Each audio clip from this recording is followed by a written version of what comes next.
السلام عليكم ورحمة الله وبركاته. مرحبا بكم في دورة جديدة تحت عنوان كيف أنشئ موقع خاص بي بواسطة ال HTML.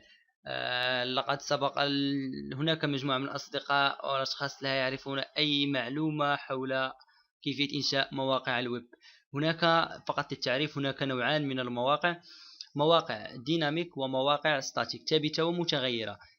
الستاتيك لم تعد متواجدة بشكل كثير على النت، لهذا فالديناميك هي الموجودة بكثرة. لكن لإنشاء موقع ديناميك يلزم عليك أولا تعلم لغة ال HTML التي تستعمل في صناعة أو برمجة المواقع ستاتيك.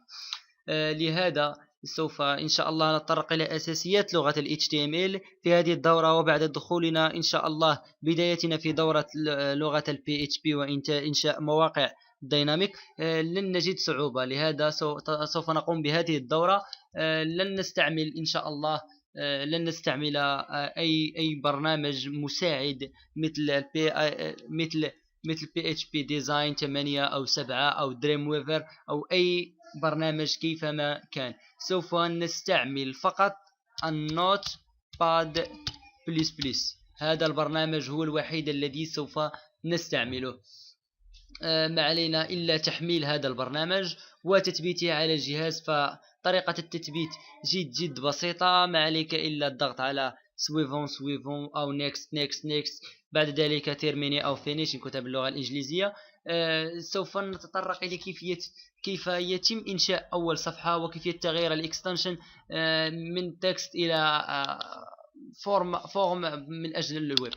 هكذا نقوم أول شيء بإنشاء ملف دوكيمون. هكذا يتم تحويله إلى عبر إعادة التسمية، وهنا تغير الإكستنشن. مثلا سوف نعطيه اسم باج واحد ونعطيها كإكستنسيون HTML.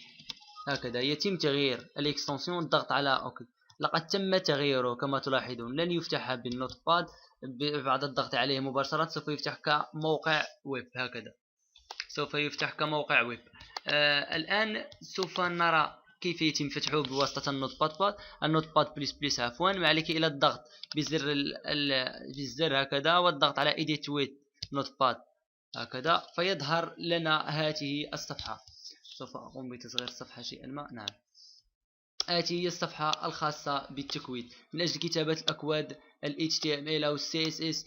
هنا تختار language، تختار أي لغة. هناك العديد ال SQL، الماي SQL، الجافا، أي الجافا سكريبت، ال HTML، ال PHP. تختار اللغة. نحن مثلا سوف نعمل بال HTML.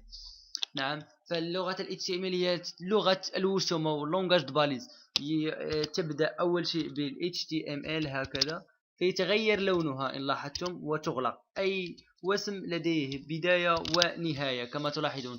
البداية تكون برمز أصغر من أكبر من، مكتوب بداخله اسم الوسم، ويتم إقفاله هنا بمقسوم عليه هكذا.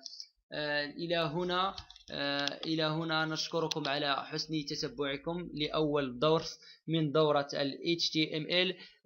لا تبخلوا علينا بلايك وسبسكرايب على قناتنا على اليوتيوب، وكذلك شير ودعوة أصدقائكم من أجل تسجيل إعجابهم بصفحتنا على الفيسبوك.